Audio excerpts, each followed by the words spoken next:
Is inversion table therapy worth the risk of potential death? Welcome back to another episode from the Optimal Body Podcast. I'm Doc Jen. And I'm Dr. Dom.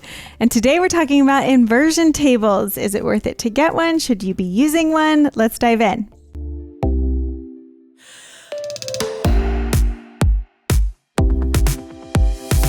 Now, this is pretty much a hot topic because a lot of physical therapy clinics, chiropractic clinics will have inversion tables. And so is it worth your time in therapy? I want to dive into the research today. But before we get into it all, don't forget to hit that subscribe and notification bell because this is where we have all our podcast episodes. And beyond that, I have so many exercise videos related to different pain points, pregnancy, postpartum, so much. So make sure you hit that subscribe. And if you have any topic requests, anything, drop them down in the comments. Inversion tables, are they worth the risk of death? It's true. Oh my gosh, I was reading these points that Jen read in research papers, and this one says, according to the Food and Drug Administration Medical Device Reporting Events Database, ITT, which is inversion tables, has resulted in serious injuries including spinal cord injury, fractures, lacerations, and death. And I don't mean to laugh. Yeah, you are laughing. That's not a laughing matter. I know, it's not a laughing matter. But it just like, it almost reads like a pharmaceutical commercial where they're listing off all of the potential risks. It is. It should be listed. And when you think about inversion tables and how you're just sticking your ankles in them and like flipping upside down, I guess there's risk. There's risk, and people could land on their head, not strap themselves in and land on their head. But yeah, I'm like, death? What? Well, there were several case studies that I saw that were, serious injury came from some of these. Yeah, I get it. And again, I don't mean to be insensitive. So inversion table therapy is a very popular passive treatment for back pain. And it's a form of spinal traction using gravity facilitated traction of the spine that just distracts the lumbar vertebrae. You can even go at barely leaning back to, almost vertical. So it depends on your level of desire, essentially, of what feels best within your body and what you can tolerate to get this level of traction on the spine. And, for some people, it can have that temporary relief because it is a passive treatment that results in temporary results. That's exactly, foreshadowing. The first study that you reviewed says, there was 403 participants involved, and compared with sham or no traction, lumbar traction exhibited significantly more pain reduction, functional improvements in the short term, but not in the long term. And that's what we're alluding to. If there is any benefit, or if you feel benefit, it's likely going to be a short-term physiologic thing because of the gravity-assisted traction that you get in your back. Helps to decompress the joints and relax the muscles around the spine. Yeah, essentially you're aiding in relaxation, right? A lot of these passive treatments that we've talked about in the past aid in relaxation so that you can hopefully then get back into the exercises that will actually result in long-term relief. And that's what we're really trying to say. This is why I wanted to bring this topic up, because so many people come to me of like, I have low back pain. Should I get an inversion table? Like, I've heard this is the fix, right? We're always looking for that Band-Aid fix that's just I just need to relax in this for about 5 to 10 minutes and I'm not going to have to do anything else. And we just want to caution against that. Yeah. And again, that's not the case for some people. Some people want to get back to activity. Some people are very active and they're having a lot of pain. And if that's you, if you're in the boat of, hey, I do a lot of activity, I do strength train or whatever it is, but I still have a lot of these back issues, and I've done inversion, table therapy, or I've tried it before and it felt good, great. That could be a good part of your rehab plan, essentially, to reduce pain and discomfort, maybe prior to doing some of your exercises. Right. And then maybe trying to pair with a physical therapist or a program, the core plan in Gen Health, in the Gen Health membership, to be able to start to establish some more stability and safety around your back. What is that root cause as to why we're getting that back tension, that back pain? The distraction might offer some temporary relief. And then what exercises can we do to really help address that root cause?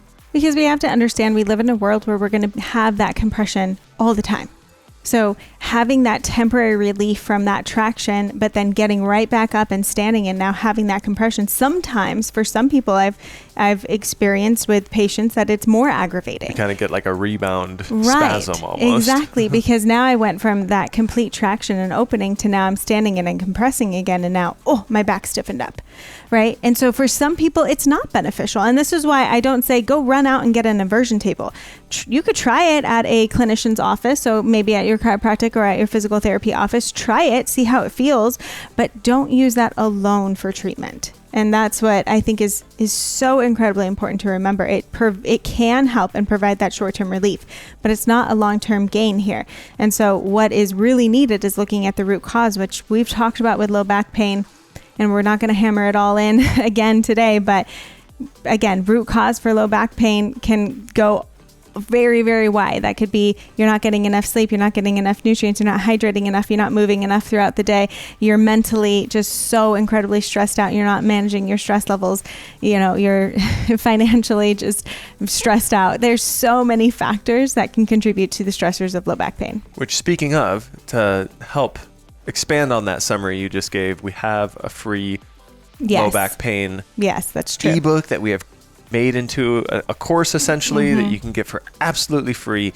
It's a 27-page ebook that gets broken down into a 5-day course essentially that you can go through and learn a lot of what can be the root causes that contribute to your back pain. We'll put that in the show notes, or the link is just DocJenFit.com /low back guide. Yes.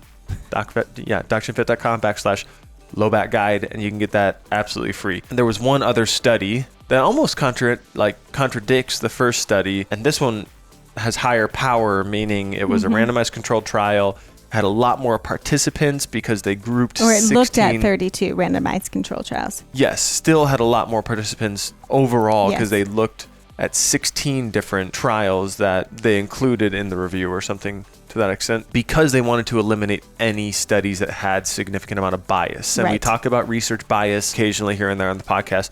Super prevalent. You always need to be on the lookout for if a study says this, or if a study says you can lose 1,000 pounds taking this or that. Like, there's likely who's funding it? Who's funding that? What did they want to see that study to have happen? There's a good chance that they had influence on making that happen, and that's what research bias is. So they only included ones that had low level of potential research bias, and the findings indicated that traction, either alone or in combination with other treatments, had little to no impact on pain intensity, functional status, global improvement, and return to work amongst people with low back pain. And it said there's only limited quality evidence from small sample sizes and moderate to high risk of bias that traction has significant results or symptom reduction for people. So again, that's where I would go back to, I don't think it's worth your money to purchase a inversion table for home. I really don't think so. If you want to try it out in the clinic while you're also getting other treatment, and don't go from passive to passive. So don't go from someone putting heat on your back to ultrasounding your back to massaging your back to doing some joint mobilization or adjustments, and then going on the inversion table and going out the door. Those are all passive treatments that result in potential short-term benefits, right? And so this is where it is so crucial to make sure that you're with a clinician that's actually going to get you moving again, or you're getting into Gen Health that's actually going to get you moving again and doing some exercises that are specific to potentially the root cause of low back pain. And just one last reminder, if you are somebody who does experience some joint pain from here and there, but you want to build strength in the body, we have a huge community going through our Strong Healthy Joints program within our Gen Health community. It's a strength building program that focuses on high top end strength training. There's some HIIT training in there. Core mobility. It kind of has a little taste of everything in a 30-day program. Like I said, we're all going through it right now together as a community, but it's never too late to come in and join. As our podcast guest, we always want you to get a little discount. So use code OPTIMAL20 and you'll get an extra $20 discount to come in and join us today. Again, starting to build strength, starting to find some of those solutions that actually might get at the root cause of why you're having joint pains rather than searching for some of these passive treatments like inversion tables. It could be so scary to all of a sudden jump into exercise, especially if you're listening to this because you have low back pain. But it was so cool to be able to hear from so many people who went through the program before and said, oh my gosh, that's the first time I've been able to deadlift without back pain. And again, deadlift, that can mean you're using resistance bands, you're using dumbbells. It's all relative to what is hard for you. But to get that kind of feedback from people that are finally starting to find those connections within their body and feel stronger and more empowered to do movement and exercise in order to see the long-term benefits is just so exciting. Thanks for joining us for another podcast. So did you decide, is inversion table therapy worth the risk of potential death? It's a potential, okay? I hope our editor included that earlier in the video. Otherwise, that won't make sense. But let us know in the comments below, like, have you used inversion therapy? What did you think about what we said? Do you think we forgot anything? Or do you have any other questions? Before you go, hit the subscription button and notification bell so you don't miss any of our future episodes.